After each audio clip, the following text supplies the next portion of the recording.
जिसको चाहे टिकट काट सकता हूँ, जिसको चाहे टिकट दिलवा सकता हूँ, तो मैं अपनी बेटी को क्यों नहीं दिलवा पाया? और राव साहब को मैं ये अभी भी आज भी ये कहता हूँ, यदि राव साहब सबकी बात सुन के जो वो मुझे षड्यंत्रकारी, मुझे वहाँ मीडिया के अंदर ये ना बोल के वो ये बोलते हैं कि भाई अरविंद मेरा छोटा भाई है, अरविंद को टिकट नहीं मिली, मैंने वो शब्दों का चयन करके ठीक तरीके से राव साहब रख देते उस समय पर, तो ये जो एपिसोड हुआ जो आज तक भी चर्चा में रहता है, इसके बाद भी 3 साल होने के बाद गंगा जमुना में इतना पानी बह गया, वो बार बार कभी जयचंद कभी इनामी जयचंद कहते रहे। तो आज भी वो मेरे नेता हैं, आज भी मेरे पार्टी के मंत्री हैं, आज भी मेरे सांसद हैं, उनके मान में सम्मान में कभी कोई कमी आने का कारण नहीं है, मेरी तरफ से कभी कमी नहीं आ सकती। नमस्कार, आप देख रहे हैं दैनिक साथी। रेवाड़ी शहर के नाई वाली चौक स्थित सैंड पाइपर टूरिस्ट कॉम्प्लेक्स में वीरवार को एक बार फिर से अक्टूबर 2019 विधानसभा चुनाव की कड़वी यादें ताज़ा होती हुई दिखाई दी। मौका था 19 अगस्त 2023 को शहर के बाल भवन में आयोजित होने वाले तीज महोत्सव का। Haryana tourism chairman doctor Arvind Yadav पत्रकारों से रूबरू होते हुए बता रहे थे कि किस तरह से प्रदेश में पहली बार तीज महोत्सव मनाया जाएगा। पत्रकारों की ओर से जब राव को लेकर सवाल पूछा गया तो उन्होंने कहा कि अक्टूबर 2019 में उनकी कोई गलती नहीं थी, राव शब्दों का ठीक से चयन करते तो शायद हालात नहीं बिगड़ते। अब आपको दिखाते हैं कि अक्टूबर 2019 विधानसभा चुनाव से पहले टिकट वितरण को लेकर चल रही नाराजगी के बीच अरविंद यादव व गुरुग्राम सांसद राव इंद्रजीत के बीच क्या बहस हुई थी। मैं इतना बड़ा नेता हूं कि जिसको चाहे टिकट काट सकता हूं, जिसको चाहे टिकट दिलवा सकता हूं, तो मैं अपनी बेटी को क्यों नहीं दिलवा पाया? जिस पार्टी का सांस आज के दिन आप भर रहे हो, उस पार्टी का उदाहरण है 2014 के चुनाव के अंदर रामविलास शर्मा के समधी को टिकट दिया गया, आपको इल्म होगा। सुषमा स्वराज की बहन को टिकट दिया गया, आपको इल्म होगा। चौधरी वीरेंद्र सिंह को राज्यसभा का टिकट दिया गया, आपको ये इल्म होगा। आपको ये भी इल्म होगा कि एक कुनबे के 3 व्यक्ति, चौधरी वीरेंद्र सिंह, उनकी वाइफ प्रेमलता और हाल ही के अंदर लोकसभा के प्रत्याशी बने भारतीय जनता पार्टी के विजेंद्र सिंह, जो वीरेंद्र सिंह के साहिबजादे हैं, उनको टिकट मिला। तो जब एक कुनबे में 3 टिकट हो सकती हैं, तो मैंने क्या गलती कर ली, अपनी बेटी के लिए टिकट मांग ली। अब खबर पर बढ़ते हैं आगे। बता दें कि 2024 विधानसभा व लोकसभा चुनाव में जाना है। ऐसे में तमाम दल हो या फिर प्रत्याशी अपने तरीके से चुनाव प्रचार में जुटे हुए हैं। बहाना कुछ भी हो, लेकिन मकसद है मतदाताओं को संदेश देना। ऐसे में 19 अगस्त को रेवाड़ी शहर के बाल भवन में, जहां यूपी की सांसद सर्वमित्रा मौर्य मुख्य अतिथि तीज महोत्सव में शिरकत करेंगी, वहीं हरियाणा के मशहूर कलाकार गजेंद्र फोगाट भी अपनी प्रस्तुति देंगे। इतना ही नहीं, रेवाड़ी के आसपास के 7 जिलों की महिला मोर्चा पदाधिकारी की मौजूदगी भी रहने वाली है। अब आपको दिखाते हैं किस तरह से जहां डॉक्टर अरविंद यादव ने अपनी उपलब्धियां बताई, वहीं किस तरह से सियासी सवालों पर भी एक के बाद एक बैटिंग करते हुए नजर आए। 11 जनवरी को मैंने पदभार ग्रहण किया था हरियाणा टूरिज्म का चेयरमैन के नाते, और उस समय तैयारी चल रही थी हस्तशिल्प मेला जो हर साल आयोजित होता है, तो 36 हस्तशिल्प मेले की फरीदाबाद में सूरजकुंड पर। तो वो हमने 3 फरवरी से लेकर 19 फरवरी तक आयोजित किया, और वो विश्व का सबसे बड़ा मेला बना, क्योंकि 17 लाख के लगभग जो है उसमें हमारे दर्शक आए और 40 से ज़्यादा देशों का उसमें सहभागिता रही। और उसी समय G20 चल रहा था, तो G20 का भी वहाँ में कार्यक्रम करने का मौका मिला। हरियाणा का पहला कार्यक्रम हमने G20 का सूरजकुंड मेले पे किया। इसके बाद G20 का दूसरा कार्यक्रम हमको मिलने का हुआ, उनका लंच का कार्यक्रम हम लोगों ने रखा। तो पहले हम अपने सुल्तानपुर जो बर्ड सेंचुरी है वहाँ लेके गए, फिर प्रतापगढ़ फार्म पर लेके हमने वहाँ उनका दोपहर के भोजन का आयोजन किया। तो हरियाणा को इसमें भी एक अपना माइलस्टोन तय करने का मौका मिला। तीसरा प्रोग्राम 30 अप्रैल को हमने पिंजौर गार्डन पर उनका फिर हमने डिनर होस्ट किया मुख्यमंत्री जी की तरफ से। और एक बड़ा वो एक हरियाणा की अपनी छाप उनके ऊपर छूटी, कला की, संस्कृति की, हमारे सब उसकी, तो एक ये उपलब्धि रही। इसके बाद हमने 6, 7, 8 तारीख को 7, 8, 9 पिछले महीने जून में हमने जो है जुलाई में 7, 8, 9 जुलाई को हमने मैंगो फेस्टिवल आयोजित किया। तो अभी तक तो वो 2 दिन का मैंगो का फेस्टिवल हम हर साल करते थे, लेकिन इस बार हमने उसकी अवधि 2 दिन की जगह 1 दिन बढ़ा दी, 3 दिन की कर दी। वो एक हमारा जो है उसमें कोई 500-700 के लगभग, बहुत ज़्यादा काउंटिंग तो मैंने नहीं की, लेकिन वो इतनी वेराइटियाँ आई। और ये पहली बार सबको पता लगा कि हिंदुस्तान में आम की इतनी वेराइटियाँ होती हैं, क्योंकि हम लोग तो 5-7 वेराइटियाँ जो मार्केट में आती है इन्हीं को जानते हैं, लेकिन वैसी ऐसी 400 से ऊपर जो है वेराइटियाँ उसके अंदर आई। तो वो इतनी सारी थी और वो हमने अलग अलग लोग आए उस दिन, मतलब बहुत हमारा भव्य आयोजन वो मैंगो फेस्टिवल का। जिस दिन हमारा ये 19 फरवरी को सूरजकुंड मेले का समापन था, तो उस दिन चेयरमैन के नाते मुख्यमंत्री जी से मैंने सलाह करने के बाद घोषणा की कि ये हमारा एक ऐसा वेन्यू है सूरजकुंड का जो अंतर्राष्ट्रीय स्तर के ऊपर अपनी पहचान बना चुका है, तो क्यों ना इसमें हम एक और आयोजन करें। तो वो आयोजन हमने तय किया और मुख्यमंत्री जी ने फिर उसकी विधिवत घोषणा विधानसभा के पिछले सत्र में की। तो 3 नवंबर से 10 नवंबर तक पहली बार फर्स्ट दीपावली मेला हम लोग आयोजित करने जा रहे हैं, और वो भी मैं समझता हूँ कि हिंदुस्तान का सबसे बड़ा दीपावली मेला होगा, जो नए अपने पद चिन्ह छोड़ के जाएगा इस बार। और इसी तरीके से, क्योंकि मैं तीज का महोत्सव पहले भी 2-3 बार मना चुका हूँ, आप सब लोगों को लगभग जानकारी है ही। अदिति फार्म पे भी पहले मनाया, इसके बाद पिछले बार बाल भवन में भी मनाया, फिर ये 2-3 साल कोविड का समय चला गया था तो नहीं मना पाए थे। तो इस बार ये तय किया कि यहाँ पर इस बार फिर हम इसको मनाते हैं और इसको हरियाणा टूरिज्म की तरफ से इसको आयोजित करते हैं। तो पहली बार हरियाणा टूरिज्म तीज महोत्सव मना रहा है और उसकी शुरुआत रेवाड़ी में होने जा रही है। और 19 तारीख को हमने ये शाम को 4 बजे से लेके और 8-9 बजे तक ये कार्यक्रम चलेगा। इसमें हरियाणा कला परिषद की तरफ से जो है हमने आग्रह किया था हमारे,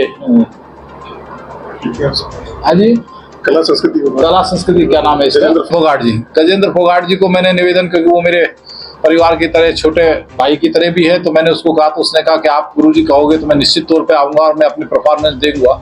तो 1-1.25 घंटे की उनकी परफॉर्मेंस होगी। एक कला संस्कृति में जो हमारे शहर के बच्चे हैं, हमारे ज़िले के बच्चे हैं, वो लोग करते रहते हैं, तो उनको भी एक ऐसा प्लेटफार्म मिले, एक ऐसा मंच मिले कि जहाँ वो अपनी कला को, अपनी संस्कृति की छटा बिखेर सकें। तो ये प्रयास भी था, तो उन लोगों को भी 1-1.25 घंटे का कार्यक्रम उनका रखा है। तीसरा, हमारे गांव की हमारी बहनें हैं जिनकी प्रतिभा गांव तक ही सिमट के रह जाती है शादी में, विवाह में, तो वो भी हमने सोचा कि उनको भी ऐसा मंच हम प्रदान करें तीज महोत्सव के नाते, कि वो भी एक अपनी कला को यहाँ प्रदर्शित कर सके। तो 1-8 घंटे का कार्यक्रम हमने उन बहनों का भी रखा है। तो ये 3 घंटे का लगभग का हमारा कल्चरल प्रोग्राम का ये आयोजन रहेगा वहाँ पर। और गवर्नर साहब को भी मैंने आग्रह किया था, पर गवर्नर साहब खुद राजभवन में कर रहे हैं, मुख्यमंत्री जी राज्य स्तरीय पानीपत में कर रहे हैं, फिर मैंने हमारी स्मृति ईरानी जी केंद्रीय मंत्री है, उनको भी मैंने किसी के थ्रू बात कराई तो वो भी अवेलेबल नहीं थी।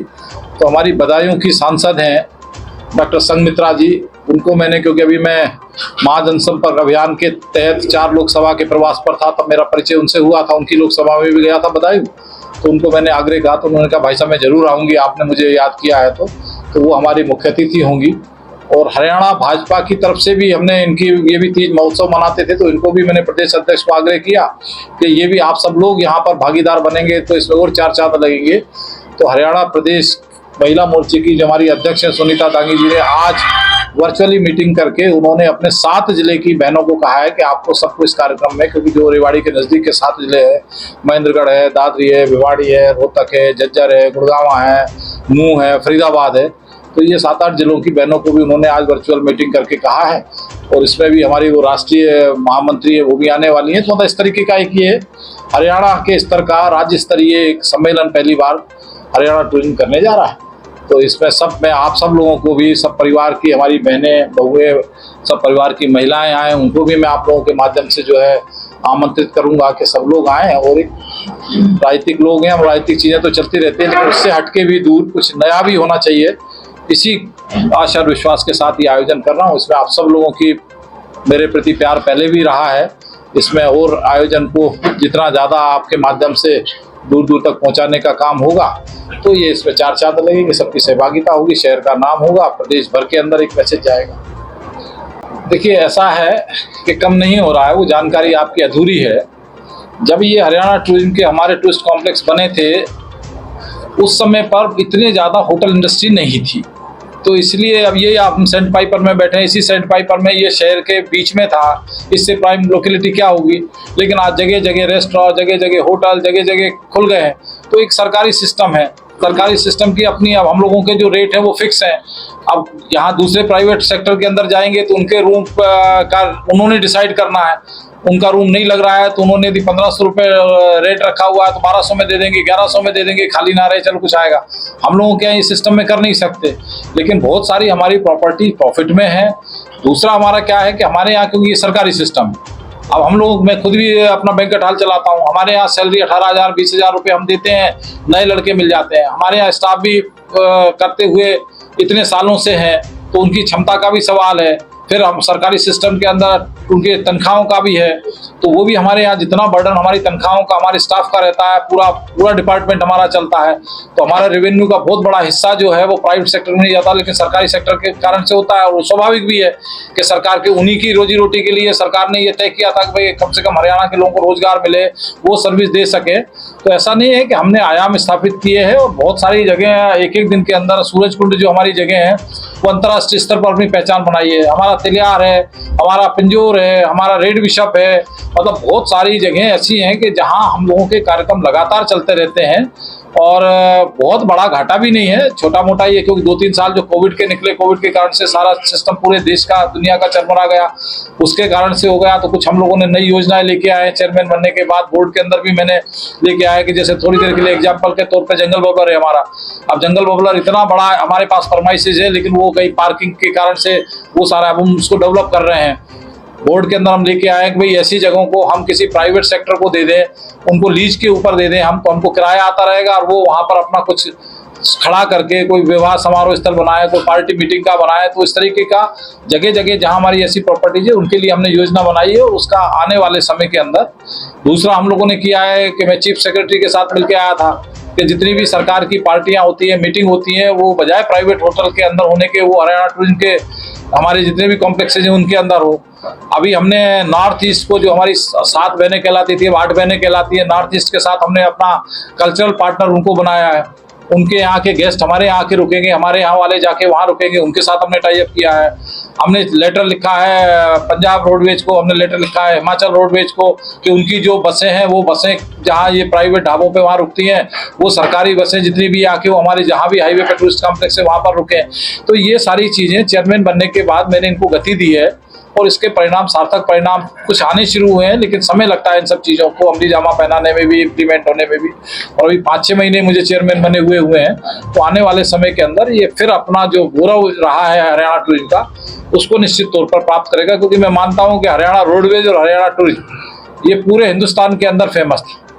तो दोनों की समय के साथ, कॉम्पिटिशन के साथ उतना वो नहीं रह गया जितना पहले था, लेकिन हरियाणा टूरिज्म को हम आगे बढ़ा रहे हैं और आने वाले समय में नई छटा के साथ आपको नजर आएगा, इसमें कोई दो राय नहीं। ये मुख्यमंत्री जी ने पर्यटन क्षेत्र का नहीं किया था। मुख्यमंत्री जी अभी जनसंवाद पर आए थे और जनसंवाद का मुझे हुआ था कि कहाँ कहाँ जनसंवाद के कार्यक्रम रखने हैं, तो वो जनसंवाद के कार्यक्रम में खरखड़ा में रख रहा था और खरखड़ा मैंने नाम भी भेज दिया था। फिर मुझे ध्यान आया कि खरखड़ा की एक समस्या थी कि उनका वो बीच में जो सावी नदी का है, उनके आधे खेत इस तरफ लगते हैं, वो रास्ता मिट्टी डाल के बेचारे बड़े परेशान रहते हैं और एसटीपी का भी गंदा पानी, बिना ट्रीटेड पानी वहाँ जाता था। उस मामले को भी मैं प्रशासन के संज्ञान में लाया, मजबूती से लेके आया। तो वो फिर मुझे लगा कि इससे बड़ी समस्या तो धारूहेड़ा की है और मैंने मुख्यमंत्री जी से आग्रह किया और मुख्यमंत्री जी ने मेरे आग्रह को स्वीकार किया और शायद हिंदुस्तान में आजाद भारत के बाद पहला मुख्यमंत्री होगा जो 2.5 फुट पानी के अंदर अपनी गाड़ी को लेके, मुख्यमंत्री की गाड़ी 2.5 फुट पानी के अंदर वो लेके गए और राजस्थान में जाके भिवाड़ी के एसटीपी प्लांट तक वहां पर गए। और पहले मैं उनको आग्रह किया, उन्होंने मेरे आग्रह को स्वीकार किया और आने के बाद जो सबको, हमारे प्रशासन को भी लग रहा था कि भाई धारूहेड़ा में पता नहीं पुतले फूकेंगे, मुख्यमंत्री के मुर्दाबाद के लगेंगे, तैयार नहीं था, लेकिन मैंने उनको आग्रह किया और मजबूती से आग्रह किया। उन्होंने मेरे आग्रह को स्वीकार किया और उसका वहीं पर उन्होंने फोन करके कहा चीफ सेक्रेटरी को, अपने PS को, उमाशंकर जी को, कि सुबह 9 बजे तक अधिकारियों को चंडीगढ़ से यहाँ भेजना है और रात तक वो रेवाड़ी पहुंचा और सुबह 9 बजे मेरे पास मीटिंग के अंदर आए। डीसी रेवाड़ी को उसी समय कहा कि अलवर के अधिकारियों को भेजो और वहां खड़े होकर कहा कि यदि ये मानते तो मानते, नहीं तो इसके ऊपर रैंप इतने ऊंचे बना दो कि ये पानी हमारे इसके अंदर ना आए। तो उसकी परिणति और FIR दर्ज करानी तो वो भी कराएंगे, मतलब प्यार से मानेंगे, नहीं मानेंगे तो हम प्रशासनिक तरीके से इसका पूरा दबाव बना के इसको मनाएंगे। और उसका परिणाम है कि वो आप देख ही रहे हैं कि वहाँ रैंप बने हैं और वो कमेटी बनाने की बात थी, उन लोगों ने कुछ अभी उसके अंदर ढीलपन दिखाया था, तो उसके लिए भी एक्शन लिया है। तो मुख्यमंत्री जी का आना, मुख्यमंत्री जी का धारूहेड़ा के लोगों के बीच में जाना, 2.5 फुट पानी में मुख्यमंत्री को काफिले के साथ जाना, ये मुख्यमंत्री की संवेदनशीलता दिखाता है। सर, इस बात में मैं एक बात बोलना चाहूंगा जी, इन मामलों को गंभीरता से लिया जी, लेकिन राजस्थान के अधिकारी मुख्यमंत्री की बात नहीं मान रहे। 24 घंटे के अंदर एक कमेटी बनानी थी जी, वहाँ के अधिकारियों ने आज 16 तारीख हो गई जी, 17 दिन हो गए, वहाँ तक वो नाम ही नहीं भेजे उन्होंने। देखो नाम ऐसा है, नाम उन्होंने भेजे हैं। कमेटी पहले से भी बनी हुई थी, उसमें कुछ थोड़ा मोटा अमेंडमेंट करना था और मुख्यमंत्री जी ने यही था भाई ये यदि नहीं मानेंगे, नहीं ये करेंगे, नहीं एक्शन लेते हैं, क्योंकि ये सारा मामला केंद्र सरकार के भी संज्ञान में है। कोर्ट ने, पॉल्यूशन डिपार्टमेंट ने भी इनके ऊपर जुर्माना लगाया है, अभी और भी किस डिपार्टमेंट ने इनके ऊपर फाइन किया है, FIR दर्ज की है। तो वही हरियाणा सरकार का था कि नहीं होगा, तो चाहे हमें मुझसे उन्होंने ये तक भी डिस्कस किया कि यदि हम इस रास्ते को बंद कर दें, दीवार लगा दें, तो हमारे पास भिवाड़ी जाने की, तावड़ू जाने के लिए क्या सब्स्टिट्यूट होगा। तो मैंने उनको रास्ते में वहीं गाड़ी के अंदर बैठे बैठे उनको, बनवारी लाल जी भी उस गाड़ी में थे, हमारे जिला प्रधान भी थे, उनके सामने मैंने सब्स्टिट्यूट बताया कि यहाँ से जाके कितने किलोमीटर पड़ेगा। मैं कहा 2 रास्ते हैं, एक तो बिलासपुर टोल टैक्स होके जा सकते हैं, एक बीच में से भी सितरवाली के पास से भी रास्ता जाता है, वहां से भी जा सकते हैं, 4-5 किलोमीटर से ज्यादा का डिस्टेंस नहीं पड़ेगा। तो उन्होंने कहा कि यदि इस तरह का यदि नहीं राजस्थान मानेंगे तो हम उस सब्स्टिट्यूट रास्ते पे भी करेंगे और इनके यहाँ से हम बिल्कुल इस रास्ते को बंद कर देंगे। लेकिन पहले एक बार प्रशासनिक तरीके से बैठ के बात करते हैं। मुख्यमंत्री गंभीर है, सरकार गंभीर है, इसके पानी का पक्का इलाज हो जाएगा, धारूहेड़ा वालों को कभी तकलीफ नहीं होगी, इस बात की इतना विश्वास मैं दिलाता हूँ। शायद आपके आसपास भी एक दो जगह चाय पर गई हैं, और उसके अलावा रणधीर सिंह कापड़ीवाल जी भी कह रहे हैं कि मैं भी वापसी कर रहा हूँ भाजपा के अंदर, रेवाड़ी ब्रेक टिकट के लिए फिर से पिछली बार कर रहे हैं। देखो भैया, मैं कभी आज तक जीवन में लाइन में नहीं लगा, ना लाइन में लगने का मेरा स्वभाव है। मैं तो जहाँ खड़ा होता हूँ उतना पुरुषार्थ ईश्वर दे रखा, लाइन वहां से शुरू होती है। वो लगेगा पार्टी को मुझसे क्या काम लेना है, मुझसे कहना है भाई आरती को टिकट दे के आरती को लड़ा रहा है तो मैं आरती की जय जयकार कर लूंगा, पार्टी का पक्का सिपाही हूँ। मुझे लगेगा रणधीर कापड़ीवाल जी आते हैं, उनको पार्टी टिकट देती है, मैं रणधीर भाई मेरे बड़े भाई है, मैं उनके लिए जय जयकार कर लूंगा। मुझे कोई संकोच नहीं है, पार्टी जिसको आगे लेके आएगी। मैं ना आज तक कोई पद मांगने गया हूँ, ना आज तक मैं टिकट मांगने गया हूँ और ना मैं आगे जाने वाला हूँ। ये मेरा संकल्प। पार्टी ने जो निर्णय करना है अपना करेगी। वो कहेंगे यहाँ ये लड़ना है, पंच का लड़ना है, पंच का लड़ूंगा, राष्ट्रपति का कहेंगे राष्ट्रपति का लड़ूंगा, बीच में कोई कहेंगे वो लड़ूंगा। मैं पार्टी के बाहर जाने वाला नहीं हूँ, पार्टी की रीति नीति को मानने वाला। आपने कह दिया आपकी चुनाव लड़ेगी तो मैं साथ लड़ूंगा। मैं लगूंगा, पार्टी का जो आएगा मैं लगूंगा, मैं उससे बाहर नहीं हूँ बिल्कुल। मैं तो 4 बार कहलवा लूं, जब पार्टी का निर्णय किसी के लिए भी होगा तो यदि मैं पार्टी का हूँ तो मैं बाहर कैसे जा सकता हूँ। चेयरमैन साहब, यदि पार्टी आपको ये इलेक्शन में तो लड़ूंगा ना। मैंने कहा पार्टी मुझे करेगी तो मैं कोई भागने वाला हूँ क्या? ये कुर्ते पजामे पहन रखे, आजकल तो मोटे भी चुनाव लड़ने लगे हैं, तो मैंने तो कुर्ते पजामे पहन के 42 मुझसे सीनियर कौन है रेवाड़ी के अंदर। डॉक्टर साहब, कैप्टन अजय सिंह यादव ने 2 दिन पहले एक बयान दिया था। उन्होंने कहा कि राव वीरेंद्र सिंह की सरकार इस वजह से गिर गई थी कि उन्होंने उनके पिता अभय सिंह को साथ नहीं रखा था। यही गलती राव इंद्रजीत सिंह ने की, यहाँ के विधायकों को साथ नहीं रखा। इसको किस तरीके से देखते हैं? देखिए, कप्तान साहब की बात को मैं बहुत सीरियस नहीं लेता हूँ। कप्तान साहब अपने तरीके से अपनी राजनीति करते हैं और वो भाग्य के इतने धनी हैं कि वो 6 बार जो है वो यहाँ से विधायक बन गए, अब 7वीं बार बेटा बन गया। तो वो क्या बोलेंगे, उनकी बात का कोई वो नहीं है। और इतना है कि भाई आगे भी ईश्वर उनको सद्बुद्धि दे, वो अपना लगे रहे। एक मंच पर वो मेरे साथ साझा कर रहे थे, मैंने उनको किसी बात का और जवाब दिया, वो मेरे साथ गुस्से में आके कहने लगे कि तुमको पता नहीं तुम कैसे कह रहे हो, मेरे तो 5 लाख वोट आए थे। तो मैंने हाथ जोड़ के फिर ईश्वर से उनके सामने प्रार्थना की कि भगवान फिर ये पार्लियामेंट लड़े और उनके 5 लाख वोट फिर आए। मैं ईश्वर से ये प्रार्थना करता हूँ 5 और फालतू आए। तो राव कप्तान साहब का अपना है, कांग्रेस पार्टी के बड़े नेता हैं, वो अपने विचार रखते हैं, उनके विचार है। राव इंद्रजीत सिंह यहाँ के विधायकों को साथ नहीं रखते भाई, वो तो ये राव इंद्रजीत साहब सोचे कि कप्तान साहब के बेटे को साथ रख लेंगे तो शायद जो है गलती राव साहब ने की होगी जो कप्तान साहब कह रहे हैं। अब राव इंद्रजीत गलती नहीं करेंगे तो राव इंद्रजीत साहब को मौका लग जाएगा, इनका आशीर्वाद मिलने से शायद वो मुख्यमंत्री बन जाए। तो ये उनको सोचना है क्या करना है, ये मेरा विषय नहीं है। देती है तो कहते हैं कि भाई टिकट मिलने के बाद राव कौन कौन कौन कहता है? जो कहता है उसको कहो ना, वो खड़ा होकर पूछे आप क्यों जो है ना, आप क्यों? भाजपा अगर आपको टिकट देती है तो क्या राव के पास आप समर्थन लेने जाएंगे? देखिए, कुछ चीजों का कोई जवाब नहीं होता है। जो आपसे पूछ रहा है इस विषय पर, मैंने अपने मन की भावना उनको अकेले में बताई थी और वो सार्वजनिक मुझसे कराना चाहते हैं, तो ये उनकी चालाकी चतुराई है। ये उनका, ये कुछ बातें यदि मैं आपके साथ मित्रता में कर रहा हूँ उसको सार्वजनिक कराना चाहेंगे तो इसका मेरे पास कोई जवाब नहीं है। ये समय आने पे इसका जवाब मिलेगा। पिछली बार पार्टी ने खुद भी माना कि टिकट बंटवारे में कुछ गड़बड़ हो गई, इस वजह से कुछ सीटें हम दबा बैठे, वरना तो हम वो पार्टी ने किसके सामने माना? ये बातें आई थी आपके सामने। पार्टी के निर्णय सर्वमान्य होते हैं और भाई ऐसा है कि जो भी गड़बड़ होती, जब जो निर्णय करने वाले थे उस समय की परिस्थितियों को देख के, उस समय की स्थिति को देख के जो निर्णय करते अपने हिसाब से निर्णय ठीक करते हैं। अब वो जनता बताती है कि निर्णय ठीक था या निर्णय नहीं था, लेकिन निर्णय करने वाला अपनी बुद्धि से, अपने विवेक से, अपने ज्ञान से निर्णय ठीक करते हैं। उस समय के निर्णय करने वालों ने भी वो निर्णय अपने हिसाब से ठीक किया। चेयरमैन साहब, क्या इस बार निर्णय करने वाले जब बैठेंगे तो वो निर्णय करेंगे, मैं कैसे बताऊंगा? ये इसका सवाल मेरे से आप क्यों पूछ रहे हैं? सर, आजकल मंचों से जो है उल्ट बोला जाता है। अभी रणधीर सुरजेवाला जी का एक बयान आया, वो मन से गाली बक रहे हैं, क्या करें? देखिए, शब्दों की मर्यादा राजनीति में हर एक को रखना चाहिए। शब्दों की मर्यादा किसी को भी नहीं खोना चाहिए। रणदीप सिंह सुरजेवाला चाहे हमारे विरोधी पार्टी के हों, पर बहुत सीनियर नेता है, मंत्री रहे हैं, विधायक रहे हैं, आजकल वो MP हैं राज्यसभा के। तो सबको, सुरजेवाला के लिए नहीं, सबके लिए ही है कि राजनीति के अंदर हम लोग हैं तो शब्दों की मर्यादा और एक दूसरे के प्रति सम्मान, ये दो चीजें निश्चित तौर पर होना चाहिए। मैं 40-42 साल की राजनीति के अंदर मैंने कभी आपने नहीं सुना होगा कि किसी के लिए यदि मैंने कोई बात भी कही होगी तो सम्मानजनक तरीके से कही होगी। वो सम्मान राजनीति के अंदर रहना चाहिए, हर एक को उसका की पालना करना चाहिए। विरोधी हो सकते हैं लेकिन किसी को अमर्यादित भाषा का प्रयोग, असंवैधानिक भाषा का प्रयोग नहीं करना चाहिए राजनीति के अंदर, सार्वजनिक जीवन के अंदर।